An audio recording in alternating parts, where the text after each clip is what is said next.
বন্ধুরা, আশা করি আপনারা ভালো আছেন। কথাশিল্পী শ্রী বিভূতিভূষণ বন্দ্যোপাধ্যায়ের গল্প বৈচিত্র্যে ভরপুর। প্রকৃতি চেতনার গল্প তো লিখেইছেন। তার গল্পে রয়েছে আধ্যাত্ম আনুগত্যের পাশাপাশি প্রেম রোম্যান্সেরও আধিপত্য। আজ আপনাদের শোনাবো কথাশিল্পী শ্রী বিভূতিভূষণ বন্দ্যোপাধ্যায়ের গল্প নব বৃন্দাবন। কর্ণপুর সংসার ছাড়িয়া বৃন্দাবনে যাইতেছিলেন। সংসারে তাহার কেহই ছিল না। স্ত্রী ৫-৬ বছর মারা গিয়াছে। একটি ১০ বৎসরের পুত্র ছিল। সেও গত শরৎকালে শারদীয় পূজার অষ্টমীর দিনে হঠাৎ বিসূচিকা রোগে দেহত্যাগ করিয়াছে। সংসারের অন্য বন্ধন কিছুই নাই। বিষয় সম্পত্তি যাহা ছিল সেগুলি সব জ্ঞাতিভ্রাতাদের দিয়া অত্যন্ত পুরাতন তালপত্রে কয়েকখানি ভক্তি গ্রন্থ জীর্ণ তসরের পুটুলিতে বাঁধিয়া লইয়া পদব্রজে বৃন্দাবন যাইবার জন্য প্রস্তুত হইলেন। কর্ণপুরের জন্মপল্লী অজয় নদের ধারে। তিনি পরম বৈষ্ণবের সন্তান। অজয়ের জলের গৈরিক দুই তীরের বন তুলসী মঞ্জরির ঘ্রাণে কোন শৈশবেই তার বৈষ্ণব ধর্মের মানসিক দীক্ষা হয়। তিনি গ্রামের টোলে উত্তম রূপে সংস্কৃত অধ্যয়ন করেন। দুই একটি ছাত্রকে কিছুকাল স্মৃতি ও বৈদ্যক শাস্ত্রও পড়াইয়াছিলেন। ছাত্রেরা দেখিত তাহাদের অধ্যাপক মাঝে মাঝে ঘরে দুয়ার বন্ধ করিয়া সমস্ত দিন কাঁদেন। পাগল বলিয়া অখ্যাতি রটাতে ছাত্ররা ছাড়িয়া গেল। প্রতিবেশীরা তাচ্ছিল্য করিতে শুরু করিল। তাহার উপর প্রথমে স্ত্রী, তৎপরে পুত্রের মৃত্যু। সংসারের উপর কর্ণপুর নিতান্তই বিরক্ত হইয়া উঠিলেন। যাইবার সময় জ্ঞাতি ভ্রাতা রসরাজ আসিয়া মায়া কান্না কাঁদিল। গ্রামের এক ব্রাহ্মণ বহু দিন ধরিয়া কর্ণপুরের নিকট ঋণ গ্রহণ করিয়াছিল এবং তাহার পর হইতেই সে তাহাকে বাজি জ্ঞানে শত হস্ত দূরে রাখিয়া চলিয়া আসিতেছিল। আজ যখন সে দেখিল কর্ণপুর সত্য সত্যই বাহির হইয়া যাইতেছেন, ফিরিবার কোনো আশঙ্কাই নাই, তখন সে আসিয়া মহা পীড়াপিড়ি শুরু করিল। আর কয়েকটা মাস থাকুন, যে করিয়া পারি ঋণটা শোধ করিয়া ফেলি, কারণ ঋণ পাপ ইত্যাদি। উদারচিত্ত কর্ণপুর এসব কপট প্রবন্ধ বুঝিলেন না। তিনি রসরাজকে তাহার প্রার্থনা মতো তালদিঘির পাড়ের আশুধান্যের এক টুকরা উৎকৃষ্ট ভূমি দানপত্তর করিয়া দিলেন। ব্রাহ্মণ অধমর্ণকে বলিলেন, এক করা করি আনো ভায়া, গ্রহণ করিয়া তোমায় ঋণমুক্ত করি। আপনার বলিতে কেহ না থাকায় গ্রাম ছাড়িয়া যাইবার সময় তাহার জন্য সত্যকার ভাবনা কেহই ভাবিল না। শৈশব স্মৃতির প্রথম দিনটি হইতে পরিচিত মাটির চণ্ডীমণ্ডপ, সহস্ররোপিত কত ফল ফুলের গাছ, কত খেলাধুলোর জন্মভিটার আঙিনা পিছনে ফেলিয়া চলিলেন। ফিরিয়াও চাহিলেন না। শুধু গ্রাম সীমার অজয়ের ধারে গিয়া কর্ণপুর একটুখানি দাঁড়াইলেন। অজয়ের ধারে প্রাচীন শিরীষ গাছের তলে গ্রামের শ্মশান। কয়েক মাস পূর্বে তিনি মাতৃহীন বালক পুত্রটিকে এইখানে দাহ করিয়া গিয়াছেন। অজয় আর বাড়ে নাই, সুতরাং সে চিতার চিহ্ন এখনো একেবারে বিলীন হয় নাই। তার কচি মুখের অবোধ হাসিটুকু মনে পড়িয়া গেল। মৃত্যুর পূর্বে শ্বাসকষ্টে বড় যন্ত্রণা পাইয়াছিল। সে সময়কার তার আতঙ্কে আকুল অসহায় দৃষ্টি মনে পড়িল। কর্ণপুর অবাক হইয়া অজয়ের ওপারে দৃষ্টি নিবদ্ধ করিয়া অনেকক্ষণ দাঁড়াইয়া রহিলেন। ধু ধু গৈরিক বালুরাশির শয্যায় জীর্ণ শীর্ণ নদ অবসন্ন দেহ প্রসারিত করিয়া দিয়াছে। উপরে এখানে ওখানে একাধটা দ্বিখারা মেঘ শিশু আকাশের কোন কোন হইতে বাহির হইয়া তখনই আবার সুদূর অনন্তের পথে কোথায় মিলাইয়া যাইতেছে। কোথাও কোনো চিহ্ন রাখিয়া যাইতেছে না। খানিকক্ষণ দাঁড়াইয়া দাঁড়াইয়া দেখিয়া পুনরায় চলিতে আরম্ভ করিলেন। পৃষ্ঠের পুঁটুলিতে কয়েকখানি বস্ত্র, সামান্য কিছু তণ্ডুল ও অন্যান্য নিত্য প্রয়োজনীয় দ্রব্যাদি, দক্ষিণ হস্তে মাধবীলতার আঁকা বাঁকা একগাছি দৃঢ় যষ্টি, বাম হস্তে একটি পিতলের ঘটি মাত্র লইয়া অজয় পার হইয়া কর্ণপুর পশ্চিম মুখে যাত্রা করিলেন। জীবনে যাহা কিছু প্রিয়, যাহা কিছু পরিচিত ছিল, সবই এপারে রহিয়া গেল। দিনের পর দিন তিনি অবিশ্রান্ত পথ চলিতে লাগিলেন। একদিন সন্ধ্যের সময় কোনো গ্রামের চটিতে নয়তো কোনো গৃহস্থের চণ্ডীমণ্ডপে আশ্রয় লইতেন। গ্রাম পথে চলিবার সময় লোকে আদর করিয়া গৃহত্যাগী সৌম্য দর্শন ব্রাহ্মণের পুঁটুলি ভরিয়া খাদ্যদ্রব্য দিত। পিতলের ঘটিটা পূর্ণ করিয়া নির্জলা খাঁটি দুগ্ধ দিত।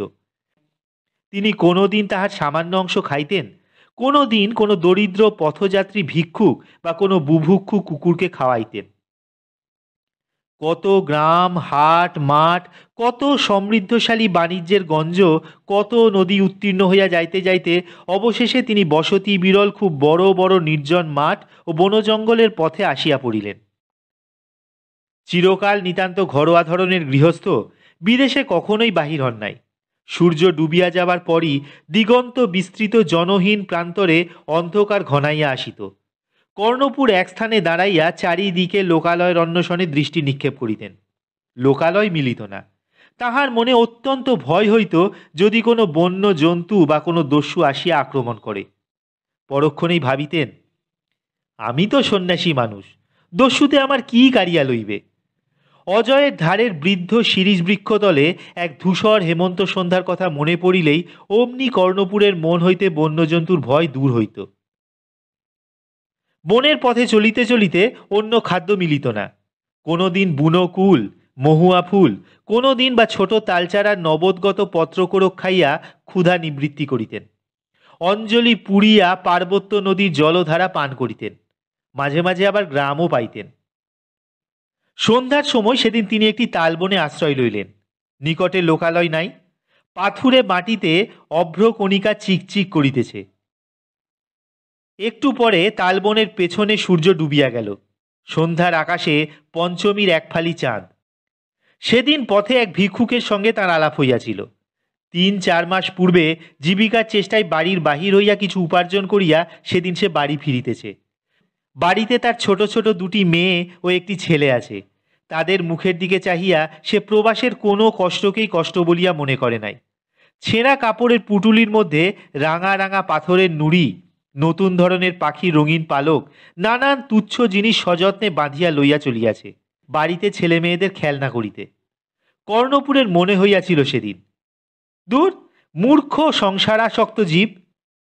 আজ কিন্তু নিজের অজ্ঞাতসারে তাহার মনে জাগিল ওই ভিক্ষুকটা তাহার চেয়ে সুখী। সে তো তবুও কতদিন পরে গৃহে ফিরিয়া চলিয়াছে, কিন্তু তাহার গৃহ কোথায়? পরক্ষণেই দুর্বলতাটুকু বুঝিয়া ফেলিয়া অপ্রতিভ হইয়া ভাবিলেন, ভগবান দয়া করিয়াই সংসারের ভার তাহার স্কন্ধ হইতে নামাইয়া লইয়াছেন। ভালোই তো, ইহাতে মন খারাপ করিবার কি আছে? তাহার পর বসিয়া বসিয়া তিনি তাহার প্রিয় একটি শ্লোক আবৃত্তি করিতে লাগিলেন। তালবনের মাথায় পঞ্চমীর চাঁদের দিকে চাহিয়া বার বার গাঢ় স্বরে শ্লোকটি আবৃত্তি করিতে করিতে তাহার চক্ষু সজল হইয়া উঠিতেছিল। রাত্রির পাতলা জ্যোৎস্নায় মাঠের নির্জনতায় শ্লোকের পদলালিতে তাহার মনে কি একটা অব্যক্ত ব্যথা যেন ক্রমেই মাথা চাড়া দিয়া উঠিতে লাগিল। সেটাকে চাপা দিবার জন্য তিনি বসিয়া ইষ্টদেবতার চিন্তা করিতে লাগিলেন। ইষ্টদেবের মূর্তি কল্পনা করিতে গিয়া কর্ণদেবের মনে হইল, ওই অনন্ত আকাশের মতো উদার প্রাণ, ওই জ্যোৎস্নার মতো অনাবিল, চারিধারের প্রান্তর বনের মতো শান্ত তাহার শ্রীকৃষ্ণ। এই শ্লোকের ললিত শব্দের মতো তাঁর বাণী মধুর, শ্যামায়মান বনভূমির মতোই তাঁর স্নিগ্ধ কান্তি।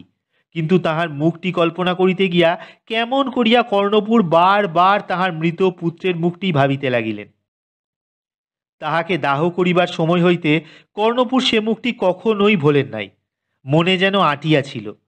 সেই মুখ ছাড়া অন্য কোনো মুখ তাহার ভালো লাগে না। নিজের কাছে সম্পূর্ণভাবে স্বীকার না করিতে চাহিলেও কর্ণপুরের মনের গোপন কোণে এ কথা জাগিতেছিল। ইষ্টদেব যদি তার পুত্রের রূপ ধরিয়া দেখা দেন, তবে না সুখ। যদি কখনো দেখা পান, তবে যেন পুত্রের সেই রূপেই পান। শেষ রাতের স্বপ্নে কর্ণপুর দেখিলেন, জ্যোৎস্না দিয়া গড়া দেহ তাঁরই ছেলেটি আসিয়া কাছে দাঁড়াইয়াছে। তার মৃত পুত্রের মুখটি খুব সুশ্রী ছিল, তবুও তাহার মুখের যেখানে যাহা কিছু ছোটোখাটো খুঁত ছিল, সেই সুন্দর অতি প্রিয় খুঁতগুলি ঠিক সেইভাবেই আছে। বাম ভুরুর উপরে শান্ত শিষ্টতার জয় তিলকটি এখনো তো বিলীন হয় নাই। সেই রকম পাগলের হাসি। আস্তে আস্তে সে তার কানের কাছে মুখ লইয়া গিয়া চুপি চুপি ডাক দিল, বাবা। অনেক দিন হারা পুত্রকে ক্ষুধার্ত ব্যগ্র 2 হাতে জড়াইয়া ধরিতে গিয়া কর্ণপুরের ঘুম ভাঙিয়া গেল। দেখিলেন সকাল তো হইয়াছেই, তালবনের মাথায় রৌদ্র উঠিয়া গিয়াছে। সকালে উঠিয়া তিনি পুনরায় পথ চলিতে শুরু করিলেন। পথে কয়েকখানা গ্রাম পাইলেও তিনি কোথাও বিলম্ব করিলেন না। সারা দিন পথ চলিবার পরে সন্ধ্যার কিছু পূর্বে দূর হইতে একটা ছোটখাটো গ্রাম দেখা গেল। অত্যন্ত ক্লান্ত অবস্থায় সম্মুখে লোকালয় দেখিয়া কর্ণপুরের মনে বড় স্বস্তিবোধ হইল। আশ্রয় স্থান সন্ধানে তিনি গ্রামের মধ্যে প্রবেশ করিলেন। গ্রাম প্রান্তের প্রথম ২-৪খানা বাড়ি ছাড়াইয়া গ্রামের ভিতর অল্প দূর অগ্রসর হইতে হইতেই গ্রামের দৃশ্য যেন কর্ণপুরের কাছে কেমন কেমন ঠেকিল। কোনো গৃহস্থ বাড়িতেই কোনো সারা শব্দ নেই। কোনো বাড়ি হইতেই রন্ধনের ধুম উঠিতেছে না। পথে পথিকের যাতায়াত নাই। জনপ্রাণী কোনো দিকে চোখে পড়ে না। অধিকাংশ গৃহস্থ বাটির বাহির দরজা খোলা। খোলা দরজা দিয়া চাহিলে বাটির ভিতর একখানা কাপড় পর্যন্ত দেখা যায় না। কিন্তু আশ্চর্য বোধ হইলেও সারা দিনের পথশ্রমে কর্ণপুর এত ক্লান্ত হইয়াছিলেন যে অত শত ভাবিবার, বুঝিবার বা ব্যাপার কি অনুসন্ধান করিবার অবস্থা তাহার ছিল না। তিনি সম্মুখে এক গৃহস্থ বাটির বাহিরের ঘরে গিয়া উঠিলেন ও মোট পুটলি নামাইয়া বিশ্রামে প্রবৃত্ত হইলেন। দণ্ড ২ কাটিয়া গেল, অথচ বাড়ির ভেতর হইতে কোনো মনুষ্য কণ্ঠধ্বনি তাহার কর্ণে আসিল না।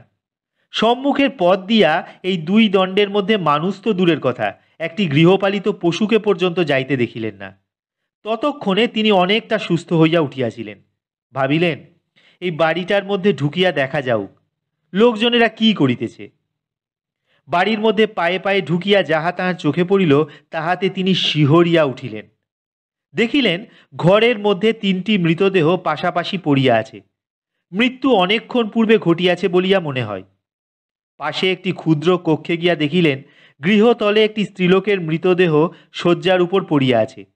মৃতদেহের পাশে একটি অনিন্দ সুন্দর গৌরবর্ণ শিশু খলবল করিয়া শয্যার পাশে বেড়াইতেছে ও ঘরের আড়া হইতে ঝুলিয়া একগাছি মাকড়সার জালের অগ্রভাগে দোদুল্যমান একটি মাকড়সার দিকে হাত বাড়াইয়া ধরিতে যাইতেছে এবং আপন মনে হাসিতেছে। ভাবগতিকে কর্ণপুর অনুমান করিলেন কোনো ভীষণ মহামারী আবির্ভাবে ২-১ দিনের মধ্যে গ্রাম জনশূন্য হইয়া গিয়াছে। ঘরে ঘরে মৃতদেহ রাশি হইয়া আছে। সৎকারের মানুষ নাই, দেখিবার মানুষ নাই। হয়তো যাহারা বাঁচিয়াছিল তাহারা গ্রাম ছাড়িয়া প্রাণ লইয়া পলাইয়া গিয়াছে। কর্ণপুরকে দেখিয়া শিশু এক গাল হাসিয়া হাত বাড়াইল। তাহার মা যে খুব বেশিক্ষণ মারা যায় নাই, ইহা ২টি বিষয়ে তাহার অনুমান হইল। প্রথমত, এই ক্ষুদ্র শিশুটি ক্ষুদ পিপাসাক্রান্ত হইয়া পড়িলে এতক্ষণ এরূপ হাসিত না।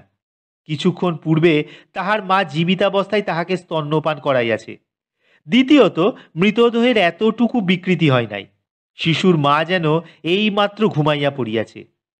আসন্ন মৃত্যু ও ঘনীভূত বিপদের সম্মুখে পড়িয়াও অবোধ শিশুর এই নিশ্চিন্ত হাসি ও ক্রীড়া দেখিয়া কর্ণপুরের মনে হইল বাল্যকালে অজয়ের তীরের বনে তিনি এক প্রকার পতঙ্গকে লক্ষ্য করিতেন। সূর্যের আলোতে খেলা করিবার অধীর আনন্দে সূর্যোদয়ের প্রাক্কালে কোথা হইতে রাশি রাশি আসিয়া জুটিত এবং খানিকক্ষণ রৌদ্রে উড়িয়া নাচিয়া খেলা করিবার পর রৌদ্র বাড়িবার সঙ্গে সঙ্গে আনন্দ নৃত্য শেষ করিয়া মাটি ছাইয়া মরিয়া থাকিত। কর্ণপুরের মন মমতায় গলিয়া গেল। তিনি তাড়াতাড়ি তাহাকে কোলে উঠাইয়া লইলেন। ঘটিতে জল ছিল।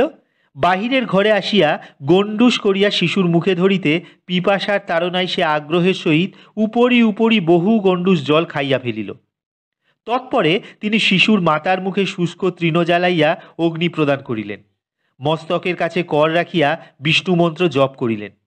এইরূপে সংক্ষিপ্ত সৎকার কার্য শেষ করিয়া তিনি শিশুকে লইয়া সন্ধ্যার অন্ধকারে সে বাড়ি হইতে বাহির হইলেন। কর্ণপুর আবার পৈতৃক ভিটাতে ফিরিয়া আসিলেন। শুধু ফিরিয়া আসা নহে, তিনি এখন পুরা মাত্রায় সংসারী।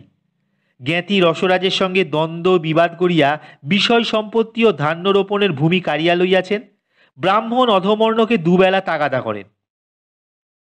দুপুর রৌদ্রে উত্তরীয় মাথায় জড়াইয়া নিজের ক্ষেত্রে ক্ষেত্রে ধান্য বপনের তদারক করিয়া ঘুরিয়া বেড়ান। বৃক্ষ বাটিকায় স্বহস্তে বহুদিন পরে ফল ফুলের চারা রোপণ করেন। কুড়াইয়া পাওয়া সেই শিশুটি এখন তাহার চক্ষের পুতলি। তাহাকে এক দণ্ড চোখের আড়াল করিতে পারেন না। সমস্ত সকালটি সেই বহির বাটিতে বসিয়া শিশুকে পথের লোকজন, গরু, শিবিকা যাত্রী, নববিবাহিত দম্পতি এইসব দেখাইয়া তাহাকে আমোদ দেন। লোকে আঙুল দিয়া দেখাইয়া বলে, কর্ণপুরের কাণ্ড দেখো, তীর্থের পথ হইতে এক বন্ধন জুটাইয়া আনিয়াছে।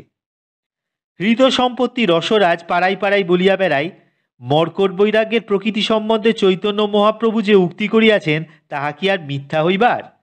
হাতের কাছে লইয়া লও প্রমাণ। শুভাকাঙ্ক্ষী বন্ধু লোকে কর্ণপুরের পুনরাগমনে আনন্দ প্রকাশ করেন। কর্ণপুর এসব কথা শুনিয়াও শোনেন না। শিশু আজকাল ভাঙা ভাঙা কথা বলিতে শিখিয়াছে। তাহার মুখে আধো আধো বুলি শুনিয়া তিনি ১২ বৎসর পূর্বের অন্তর্হিত আনন্দ আবার ফিরিয়া পান। তারও আগের কথা মনে হয়, যখন তাহার নববিবাহিতা পত্নী প্রথম ঘর করিতে আসিয়াছিল। পিতামাতা বর্তমানে প্রথম যৌবনের সেই সুখের দিনগুলো কত প্রভাতের বিহঙ্গ কাকলির সঙ্গে, কত পরিশ্রম ক্লান্ত মধ্যাহ্নে প্রিয়ার হাতের অন্নব্যঞ্জনের সুঘ্রাণের সঙ্গে, অবসন্ন গ্রীষ্মদিনের শেষে উঠানের পুষ্প ভারনত বাতাবি লেবু গাছটির সঙ্গে সঙ্গে পুরাতন দিনের কত হাসি আনন্দের স্মৃতি জড়ানো আছে। তারপরে তাহার প্রথম পুত্রের জন্মোৎসব, স্বামী স্ত্রীতে মিলিয়া কোলের শিশুকে কেন্দ্র করিয়া কত সুখস্বর্গ গড়িয়া তোলা। আবার মনে হয় জীবনটাকে ২০ বছর পিছু হটাইয়া দিয়া কে যেন পূর্ব অভিজ্ঞতার পুনরাবৃত্তি করাইতেছে। শিশুকে সামলাইয়া রাখা দায়। অনবরত হামাগুড়ি দিয়া দাওয়ার ধারে আসিতেছে। হঠাৎ একবার অত্যন্ত ধারে আসিয়া হাত পিছলাইয়া মুখ থুবড়াইয়া নিচে পড়িয়া যাইতে বসিয়াছিল। তাড়াতাড়ি আসিয়া কর্ণপুর ধরিয়া ফেলিলেন। কি একটা বিপদ ঘটিবার অজানা ভয়ে পতনোন্মুখ শিশুর অবোধ চক্ষু দুটি ডাগর হইয়া উঠিয়াছে। এ নিজের ভালোও বুঝে না। এই ভাবনায় তাহার মন এই ক্ষুদ্র বালকের দিকে অত্যন্ত আকৃষ্ট হয়। বন্ধন এইরূপ করিয়াই জড়াই। ক্রমে ক্রমে কয়েক বৎসর হইয়া গেল। শিশু এক্ষণে ৭-৮ বৎসরের বালক। তাহার দুষ্টামির জ্বালায় কর্ণপুর দিনে রাত্রে এক দণ্ড শান্তি পান না। এখানকার দ্রব্য ওখানে লইয়া গিয়া ফেলে, কখন কি করিয়া বসে। নিষিদ্ধ কার্য করিতেই তাহার আগ্রহ সর্বাপেক্ষা বেশি। বর্ষার দিনে কর্ণপুর তাহাকে ঘরের মধ্যে বসাইয়া পড়ান। পড়িতে পড়িতে সে ছুটি লইয়া অল্পক্ষণের জন্য বাহিরে যায়। অনেকক্ষণ আসে না দেখিয়া কর্ণপুর দাওয়ায় আসিয়া দেখেন বালক অবিশ্রান্ত বর্ষণের মধ্যে উঠোনের এ প্রান্ত হইতে ও প্রান্তে মহা খুশির সহিত নাচিয়া বেড়াইতেছে। কর্ণপুর তিরস্কারে সুরে বলেন, ছি বাবা নীলু, দুষ্টুমি করো না, উঠে এসো। আদর করিয়া বালকের নাম রাখিয়াছেন নীলমণি। বালক বর্ষণ ধৌত সুন্দর মুখখানি উঁচু করিয়া হাসি মুখে দাওয়ায় উঠিয়া আসে। শাসন করিতে কর্ণপুরের মন সরে না। মনে ভাবেন, কোথায় ছিল এর পাত্তা? সে সন্ধেবেলা যদি উঠিয়ে না আনতাম, মুখে জলের গণ্ডূষ না দিতাম, তবে মমতায় তাহার মন আর্দ্র হইয়া পড়ে। মুখে তিরস্কার করিতে করিতে বালকের সিক্ত কেশ মুছাইয়া শুষ্ক বস্ত্র পরাইয়া পুনরায় পড়াইতে বসেন। আবার অন্যমনস্ক হইলে কোন ফাঁকে সে বাহির হয়। কর্ণপুর পুঁথি হইতে মুখ তুলিয়া বাহিরে গিয়া দেখেন সে ২ হাত জোর করিয়া মুখ উঁচু করিয়া খড়ের চাল হইতে পতনোন্মুখ এক বিন্দু জল ধরিবার জন্য ঠাই দাঁড়াইয়া আছে। হাত ধরিয়া আবার তাহাকে ঘরের মধ্যে টানিয়া আনেন। বালক উত্তম রূপে বুঝে বাবা তাহাকে কখনো মারিবেন না।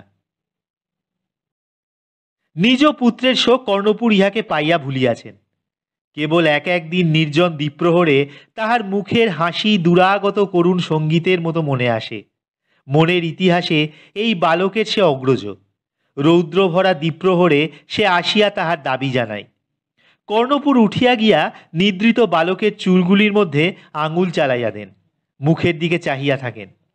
শীঘ্রই কিন্তু বালককে লইয়া তাহার বড় বিপদ হইল। এত বেশি এবং এত বিনা কারণে সে মিথ্যা কথা বলে যে কর্ণপুর রীতিমতো বিপন্ন বোধ করিতে লাগিলেন। নানা রকমে মিথ্যা কথনের দোষ ও সত্যভাষণের পুরস্কার সম্বন্ধে বহু গল্প উপদেশ বলিয়াও তাহাকে সংশোধন করিতে পারিলেন না। তাহার কাছে সে অনেক কথা আজকাল লুকায়, আগে তাহা করিত না। কর্ণপুর ইহাতে মনে মনে কষ্ট পান। তাহা ছাড়া তাহার বিরুদ্ধে নানা অভিযোগ প্রতিবেশীদের নিকট হইতে আসে। এ গাছের লেবু ও গাছের আম ছিঁড়িয়া আনিয়াছে, অমুকের ছেলেকে মারিয়াছে। কর্ণপুর বসিয়া বসিয়া ভাবেন, কোন বংশের ছেলে, কি কুলগত স্বভাব চরিত্র লইয়া জন্মিয়াছে কে জানে। তাহার আপন ছেলের বেলায় ১১ বৎসরেও কোনো অভিযোগ তাহাকে শুনিতে হয় নাই, কিন্তু এ বালক তাহাকে এ কি মুশকিলে ফেলিল। ধর্মভীরু সরল স্বভাব কর্ণপুর বালকের এসব ব্যাপারে মনে মনে বড় ব্যথিত হন। তাহার ভবিষ্যৎ কি হইবে ভাবিয়া সময় সময় ভীত হইয়া পড়েন। বাল স্বভাব সুলভ চপলতা বলিয়া উড়াইয়া দিতে গিয়াও মনে মনে অস্বস্তি বোধ করেন। ভাবেন, উঠন্ত মূল পত্তনেই চেনা যায়। কোন বংশের ছেলে ঘরে আসিল, কি জানি গতি কি দাঁড়াইবে। অন্য সময় বসিয়া বসিয়া ভাবেন, তাহার অবর্তমানে বালকের ভরণ পোষণের কি হইবে। যদি মানুষ করিয়া দিয়াও মারা যান, তাহা হইলেও একটা এমন ব্যবস্থা করিয়া যাইতে চাহেন যাহাতে তাহার ভবিষ্যতে সাংসারিক কষ্ট না ঘটে। কোন জমির কি ব্যবস্থা করিবেন, কুশিত ব্যবসা করিলে কিরূপ উপার্জন হইতে পারে ইত্যাদি চিন্তায় কর্ণপুর ব্যস্ত থাকেন। এক এক সময় হঠাৎ যেন আত্মবিস্মৃতি ঘটিয়া যায়। বিষয় চিন্তা। মনে মনে ভাবেন, এসব কি আসিয়া জুটিল। সারা দিনে এক দণ্ড ইষ্ট চিন্তা করিতে পাই না। প্রৌঢ় বয়সে দুর্দৈব মন্দ নয়। প্রতিবেশী রঘুনাথ ভট্টাচার্য অভিযোগ করিলেন, কর্ণপুরের পালিত পুত্র তাহার বাড়ির ময়না পাখির খাঁচা খুলিয়া পাখি উড়াইয়া দিয়াছে। বালক বাড়ি আসিলে কর্ণপুর জিজ্ঞাসা করিলেন, নীলু, শুনছি তুমি নাকি ওদের পাখি উড়িয়ে দিয়ে এসেছ? বালক বলিল, না বাবা, আমি না। একে অপরাধ লঘু নহে। তাহার উপর তাহার মনে হইল এ মিথ্যা কথা বলিতেছে। কর্ণপুরের ধৈর্য চ্যুতি হইল। তাহাকে খুব প্রহার করিলেন। তাহার বাবা তাহাকে মারিবেন বালক ইহা ভাবে নাই, কারণ বাবার হাতে কখনো সে মার খায় নাই। তাহার চোখের সে বিস্ময় ও ভয়ের দৃষ্টি উপেক্ষা করিয়া কর্ণপুর তাহাকে হাত ধরিয়া দরজার কাছে লইয়া গিয়া বলিলেন, যাও, বাড়ি থেকে বেরো, দূর হও। মিথ্যে কথা যে বলে তার স্থান নেই আমার বাড়ি। বালকের ভরসা হারা দৃষ্টি তাহাকে তীক্ষ্ণ তীরের মতো বিঁধিল, কিন্তু তিনি দৃঢ় হস্তে দরজা বন্ধ করিয়া দিলেন। অর্ধদণ্ড পরে তাহার মন চঞ্চল হইয়া উঠিল। তিনি বহির্দ্বার খুলিয়া দেখিলেন সেখানে বালক নাই। তাহার নাম ধরিয়া ডাকিলেন, কিন্তু উত্তর পাইলেন না। বাড়ির এদিক ওদিক খুঁজিলেন, কোথাও দেখিতে পাইলেন না। নিকটবর্তী প্রতিবেশীদের বাড়ি খুঁজিলেন, কেহ তাহাকে দেখে নাই। কর্ণপুর অত্যন্ত উদ্বিগ্ন হইলেন। সন্ধ্যাকাল, বেশি দূর কোথায় গেল? তিনি নিজের হাতে রন্ধন করিতেন। বালক ভর্ৎসনা সহ্য করিয়াছে, তাহার জন্য দুই একটা সে যাহা খাইতে ভালোবাসে এমন ব্যঞ্জন রন্ধন করিবার কল্পনা করিতেছিলেন। আজ রাত্রে মিষ্ট কথায় কি কি উপদেশ দিবেন ভাবিয়া রাখিয়াছিলেন। বালককে না পাইয়া তাহার প্রাণ উড়িয়া গেল। তন্ন তন্ন করিয়া পাড়ার সব বাড়ি খুঁজিলেন, কেহ সন্ধান দিতে পারে না। রঘুনাথ ভট্টাচার্যের পুত্র শিবানন্দ তাহার কাছে বৈদক শাস্ত্র অধ্যয়ন করিত। সে তাহাকে বলিল, তিনি রন্ধন করুন। সে আর একবার ভালো করিয়া সকল স্থান খুঁজিতেছে। ইতিমধ্যে যদি বাড়ি ফিরিয়া থাকে দেখিবার জন্য বাড়ি ফিরিয়া আসিলেন, কিন্তু কোথায়? সে বাড়ি আসে নাই। কি করিবেন চিন্তা করিতেছেন, এমন সময় শুনিলেন উঠানের পার্শ্বের গোশালার মধ্যে শিবানন্দ বার বার বালকের নাম ধরিয়া ডাকিতেছে। তাড়াতাড়ি গিয়া দেখেন গোশালায় রক্ষিত তৃণরাশির উপর বালক কখন ঘুমাইয়া পড়িয়াছিল। শিবানন্দের ডাকাডাকিতে নিদ্রাজড়িত চোখে উঠিয়া ব্যাপার কি ঘুমের ঘোরে হঠাৎ না বুঝিতে পারিয়া অর্থহীন দৃষ্টিতে চারিদিকে চাহিতেছে। কর্ণপুর তাহাকে হাত ধরিয়া উঠাইয়া আনিলেন, পরে খাওয়াইয়া বিছানায় শোয়াইয়া দিলেন। অভিমানে বালক তাহার সহিত অনেকক্ষণ কথা কহিল না। বহু আদরের কথা বলিয়া ও কাটোয়ার ফেনি বাতাসা কিনিয়া দেবেন অঙ্গীকার করিয়া কর্ণপুর তাহাকে প্রসন্ন করিলেন। সেদিন রাত্রে কর্ণপুর মনে মনে ভাবিলেন, কাল হইতে ইহাকে একটু একটু ভক্তিগ্রন্থ পাঠ করিয়া শোনাই, তাহা হইলে ক্রমে ক্রমে এ স্বভাবটা শোধরাইয়া যাইবে। পরদিন হইতে তিনি তাহাকে অবসর মতো নানান ভক্তিগ্রন্থ পাঠ করিয়া শোনাইতে আরম্ভ করিলেন। নরোত্তম ঠাকুরের প্রার্থনা মুখস্থ করাইয়া দিলেন। প্রতি সকালে উঠিয়া বালককে তাহার সম্মুখে আবৃত্তি করিতে হয়। ভাগবত হইতে শ্রীকৃষ্ণের বাল্যলীলা পড়িয়া শোনান। সন্ধ্যার সময় বসিয়া বালককে ডাকিয়া বলেন, ঠান্ডা হয়ে বসো, একটা গল্প করি। পরে মাধবেন্দ্র পুরী উপাখ্যান বর্ণনা করেন।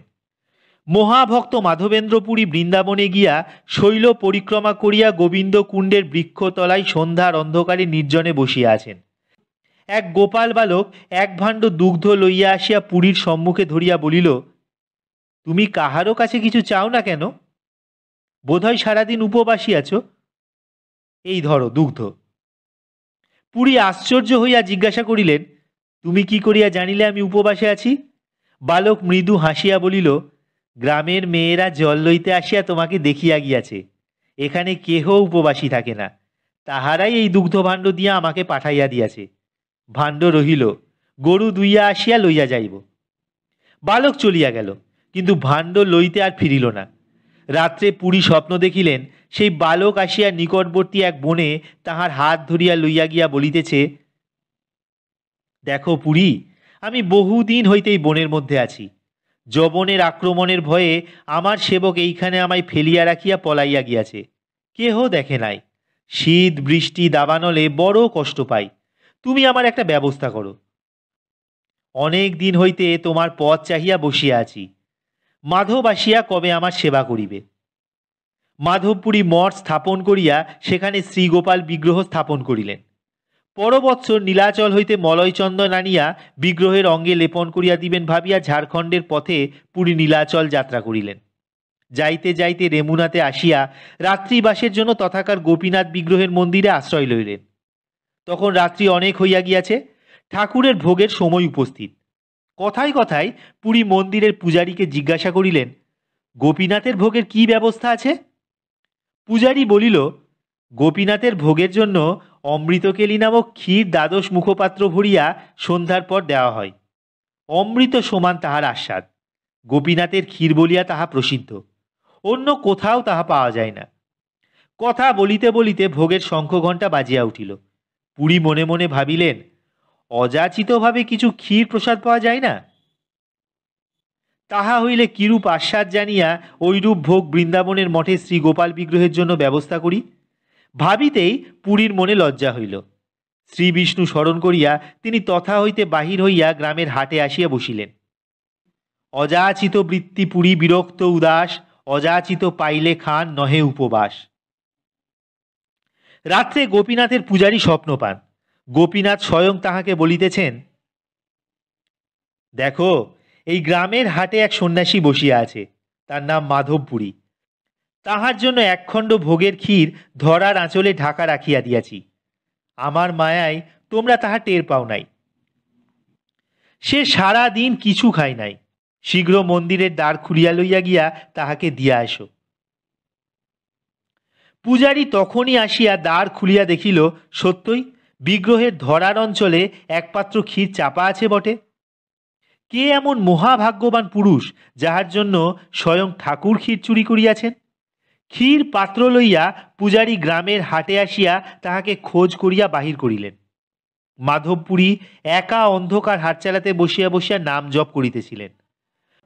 পূজারী তাহার হাতে ক্ষীরপাত্র তুলিয়া দিয়া পায়ে ধুলা লইয়া বলিল, ত্রিভুবনে তোমার সমান ভাগ্যবান পুরুষ নাই। পায়ের ধুলা দাও, উদ্ধার হইয়া যাই। তোমার জন্য স্বয়ং গোপীনাথ ক্ষীর চুরি করিয়াছেন। বালক এক মনে শান্তভাবে শোনে। বারবার সে তাহাকে প্রশ্ন করে, বাবা, কৃষ্ণ কোথায় থাকেন? বৃন্দাবনে? প্রতিদিন এক প্রশ্নে বিরক্ত হইয়া কর্ণপুর বলেন, হ্যাঁ হ্যাঁ থাকেন। ইহার পর হইতে সে সুর ধরে, বৃন্দাবন কোথায় বাবা, আমি বৃন্দাবনে যাব। কর্ণপুর ভাবিলেন, ইহার কিছুই হইতেছে না দেখিতেছি। আমার পরিশ্রম সবই পণ্ড হইতেছে, এ কিছুই বোঝে না, শুধু বাজে দুষ্টামির দিকে ঝোঁক। বারবার তাগাদায় বালক কর্ণপুরকে বিরক্ত করিয়া তুলিল। কিছুদিন পরে দূর গ্রামে তাহার এক ধান্যক্ষেত্রের কার্য ধরাইবার জন্য কর্ণপুরের সেখানে যাওয়ার প্রয়োজন হইল। পূর্ব হইতেই ঠিক করিয়াছিলেন, বালক যেরূপ দুষ্ট হইয়া উঠিয়াছে তাহাকে সঙ্গে লইয়া গিয়া চোখে চোখে রাখাই ভালো। এক কাজে দুই কাজ হইবে। কর্ণপুর বলিলেন, চলো নীলু, আমরা বৃন্দাবনে যাই। উৎসাহে বালকের রাত্রে নিদ্রা বন্ধের উপক্রম হইল। প্রতি রাত্রে সে জিজ্ঞাসা করে, যাইবার আর কয়দিন বাকি? গন্তব্য স্থানে পৌঁছিতে সন্ধ্যা হইয়া গেল। সেদিন রাত্রে শুইয়া সে কর্ণপুরকে বিরক্ত করিয়া তুলিল। আমি কৃষ্ণকে দেখতে যাব বাবা। কৃষ্ণ কোথায় গরু চড়ান বাবা? কাল সকালে উঠে যাব। পরদিন স্বীয় ধান্যক্ষেত্রে যাইবার সময় কর্ণপুর তাহাকে সঙ্গে করিয়া লইয়া গেলেন ও ক্ষেত্র হইতে কিছু দূরে পথের ধারে বসাইয়া রাখিয়া বলিলেন, এখানে চুপ করে বসে থাকো। কৃষ্ণ এই পথে যাবেন। উঠে এদিক ওদিক গেলে কিন্তু আর দেখতে পাবে না। চুপ করে বসে থাকো। সন্ধ্যার কিছু পূর্বে ক্ষেত্রের কার্য শেষ করিয়া কর্ণপুর বালককে লইতে আসিলেন। তাহাকে দেখিয়া সে মহা উৎসাহে বলিল, দেখেছি বাবা, এই মাত্র কৃষ্ণ গরুর পাল চড়িয়ে নিয়ে ফিরে গেলেন। তুমি এতক্ষণ কোথায় ছিলে? তুমি দেখতে পেলে না। কর্ণপুর বুঝিলেন নির্বোধ বালক গ্রামের রাখালদিগকে গরুর পাল লইয়া ফিরিতে দেখিয়াছে। বলিলেন, চলো বাড়ি চলো, আমি অনেক দেখেছি, তুমি দেখেছ তো, তাহলেই ভালো। তার পরদিন হইতে বালক প্রায়ই বাবার সঙ্গে মাঠে যায় ও পথের ধারে নির্দিষ্ট স্থানটিতে বসিয়া থাকে। রোজই বাপকে অনুযোগ করে, কেন বাবা এখানে সন্ধ্যার সময় থাকো না, কেন দেখো না? কোনো কোনো দিন বলে, কাল আমার দিকে চেয়ে কৃষ্ণ বললেন, আই না গরু চড়াবি। আমি তোমায় না জিজ্ঞাসা করে যেতে পারিনি, যাব বাবা কাল। প্রতিদিন এক কথা শুনিয়া কর্ণপুরের মনে খটকা লাগিল। বালক যেভাবে কথাগুলো বলে তাহাতে মিথ্যা কথা বলিতেছে বলিয়াও মনে হয় না। ব্যাপারটা কি? একদিন বালককে বলিলেন, এবার সে সময় যেন তাহাকে সে ক্ষেত্র হইতে ডাকিয়া লয়, তিনিও দেখিবেন। সন্ধ্যার পূর্বে বালক ছুটিয়া আসিয়া উত্তেজিত কণ্ঠে বলিল, শিগগির এসো বাবা, কৃষ্ণ আসছেন। কর্ণপুর বালকের পাছু পাছু পথের ধারে গিয়া দাঁড়াইলেন। কোথাও কেহ নাই, মাঠের ধারে নির্জন পথ, কিন্তু বালক দুই হাত তুলিয়া মহা উৎসাহে বলিল, ওই দেখো বাবা, গরুর দল, ওই যে, ওই দেখো আসছেন। কর্ণপুর বলিলেন, কই কই? কোনো কিছুই তাহার চোখে পড়িল না। বালক বলিল, এইবার দেখেছো তো বাবা, দেখেছো কত গরু? ওই দেখো কৃষ্ণ কেমন পোশাক পরে। কর্ণপুর বিস্মিত হইলেন। বালকের দিকে চাহিয়া দেখিলেন সে কৌতূহলপূর্ণ দৃষ্টিতে উত্তেজিতভাবে জনশূন্য পথের দিকে চাহিয়া আছে। ভাবিলেন, ইহা মস্তিষ্ক বিকৃতির লক্ষণ নয় তো? হঠাৎ কিন্তু সেই নির্জন পথে কর্ণপুরের কানে গেল সত্য সত্যই যেন একদল গরুর সম্মিলিত পদশব্দ হইতেছে, যেন অদৃশ্য একদল গরু কে তাড়াইয়া লইয়া যাইতেছে, এবং সঙ্গে সঙ্গে একটা অদৃশ্য বাঁশির টান তাহার সম্মুখের পথ দিয়া এক টানা বাজিয়া চলিয়াছে। খুব মৃদু বটে, কিন্তু বেশ স্পষ্ট, অপূর্ব মধুর টান। জীবনে সেরূপ কখনো তিনি শোনেন নাই। কর্ণপুরের সর্বশরীর শিহরিয়া রোমাঞ্চিত হইয়া উঠিল। বাঁশির সুর এক টানা বাজিতে বাজিতে দূর হইতে দূরে চলিয়া যাইতে লাগিল। ক্রমে দূরে, আরো দূরে গিয়া আমসি ফলের বনের প্রান্তে মিলাইয়া গেল। বালক বলিল, দেখলে বাবা, আমি বুঝি মিথ্যে কথা বলি? কর্ণপুর চিত্রার্পিতের ন্যায় দাঁড়াইয়া রহিলেন। আপনারা শুনলেন কথাশিল্পী শ্রী বিভূতিভূষণ বন্দ্যোপাধ্যায়ের লেখা নব বৃন্দাবন গল্পটি। যারা প্রথমবার আমাদের চ্যানেলটি শুনছেন তারা অবশ্যই আমাদের চ্যানেলটি সাবস্ক্রাইব করবেন। গল্প বিষয়ে আপনাদের মতামত দিতে কমেন্ট সেকশনে ভুলবেন না। গল্প পাঠ ভালো লাগলে আপনাদের বন্ধুদের সাথে, আপনাদের প্রিয়জনদের সাথে আমাদের গল্পগুলি শেয়ার করবেন। আপনারা সুস্থ থাকবেন, ভালো থাকবেন, আপনাদের প্রিয়জনদেরকে সুস্থ রাখবেন, ভালো রাখবেন। নমস্কার।